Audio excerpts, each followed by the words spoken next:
নমস্কাৰ বন্ধুসকল, আজি এটা নতুন ভিডিঅ'লৈ আপোনালোকৰ মাজলৈ আহিলোঁ।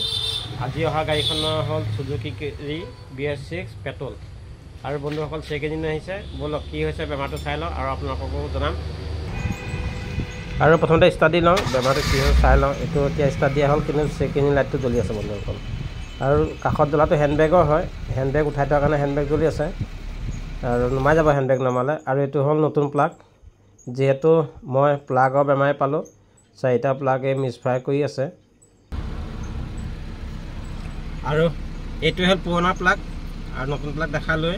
এইটো প্লাগ যোৱাৰ কাৰণে চেক ইঞ্জিন আহিছিলে আৰু মিছফায়াৰ হৈ আছিলে। 4টা চিলিণ্ডাৰতে মিছফায়াৰ দেখাই আছিলে আৰু আমি চেঞ্জ কৰিলোঁ। এতিয়া ষ্টাৰ্ট হৈ আছে।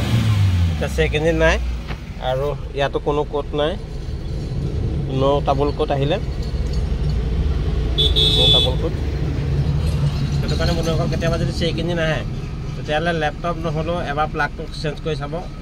যদি প্লাগ বেয়া থাকে অকণ মিছ কৰিব, মিছ কৰি থাকিলে এইটোৱে প্লাগ হয়, সলাই দিব, ভাল হৈ যাব। আৰু ভিডিঅ'টো কেনে পালে জনাবলৈ নাপাহৰিব। ধন্যবাদ।